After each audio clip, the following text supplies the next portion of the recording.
ጌትዌይ ማለት ባንኮችን የምታገኝበት መግቢያ አንድ ተጠቃሚ ንግድህ እንዴት ነው በፈለገው መክፈል እንዲችል ገንዘብ ይዞ እስከመጣ ድረስ መቀበል ግዴታ ነው። ለምሳሌ ብር ላይ ላምጩ እንዲከፈል ያስገድዳል። ስለዚህ ሰው ብር ኖሮት አልቀበልም ይሄ ባንክ የለኝም ምናምን ህጉ አይፈቅድም። መቀበል አለብህ። እንደ ነጋዴም ገንዘብ ይዞልህ ለመጣ ሰው እኔ አካውንት የለኝም ምናምን ማለት ትንሽ ዘመናዊነት አይደለም። ስለዚህ ምን ታደርጋለህ? አንድ እነዚህ ሁሉ የምታገኝበት የሆነ ጌትዌይ ያስፈልጋል ማለት ነው። እነዚህ የሚገኙበት ተሰባስበው አግሪጌት ሆነው ማለት ነው።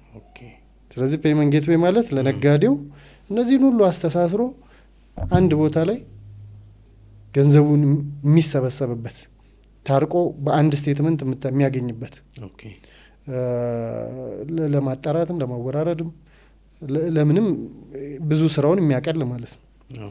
በካርድም ሊሆን ይችላል፣ ከዋሌትም ሊሆን ይችላል፣ ኢንተርናሽናልም ሊሆን ይችላል። ስለዚህ እነዚህ ነጋዴው በጣም ከእያንዳንዱ ባንክ ጋር ሊኖርበት የሚችለውን ጫና ቀንሰ ያንን እሱ ገንዘቡን ብቻ እንዲቀበል እና ይሄንን በቃ ኦቨር የፋይናንስ ሌላ ስራ እንዳይሆንበት ለማቅለል ፋይናንስ ፓርቱን በቴክኖሎጂ ታቀርብለታል።